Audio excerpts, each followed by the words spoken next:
Did you know that any geographical map can be colored using only 4 colors in such a way that adjacent regions sharing a boundary are never of the same color? This is the essence of the four-color theorem, a remarkable result in the world of combinatorial mathematics. Its allure lies not only in its fascinating simplicity, but also in the complexity that lies beneath. You see, the theorem suggests that for any planar map or graph, a mere quartet of colors is enough to color the regions without any pair of neighboring regions sharing the same hue.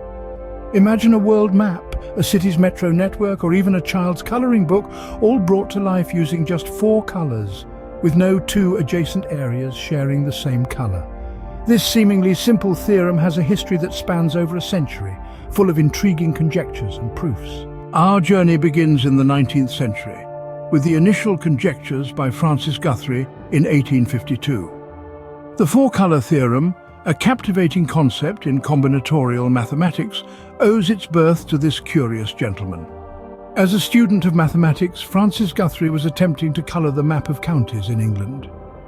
He observed a peculiar pattern. No matter how complex the map, he never needed more than 4 colors to ensure that no 2 adjacent counties shared the same hue. Intrigued, he proposed a bold conjecture. Any geographical map could be colored using at most 4 colors, such that adjacent regions sharing a boundary are never of the same color. This idea, simple in its essence, was revolutionary. It suggested that any planar map or graph, no matter how intricate, could be colored with just 4 different shades, without any pair of adjacent regions being the same color. Despite its simplicity, a complete proof of this theorem remained elusive for over a century. Fast forward to the 20th century, when the complete proof was finally obtained by Robertson, Sanders, Seymour and Thomas in 1997. These 4 mathematicians made a groundbreaking breakthrough, harnessing the power of computing to bring this elusive theorem within their grasp. They utilized a computer to handle certain parts of the proof, a novel approach at the time, combining human intuition with machine precision. This was the first major theorem to be proven using a computer, a fact that stirred a bit of controversy in the mathematical world. But the story didn't end there. In 2005, another mathematician, Gonthier, stepped into the scene. With the aid of a computer and a proof assistant, he conducted a thorough verification of the proof.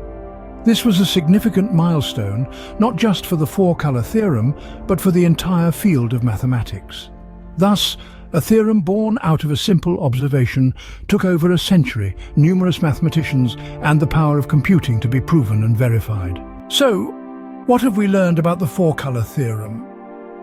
We've unraveled a mathematical marvel that, despite its seemingly simple concept, took over a century to solve. We journeyed from its origins with Guthrie in the 19th century to the final proof by Robertson, Sanders, Seymour and Thomas in 1997, and its verification by Gonthier in 2005. A testament to the power of perseverance and innovation. Next time you look at a map, remember, it may seem simple, but it holds a story of a mathematical puzzle that took over a century to solve.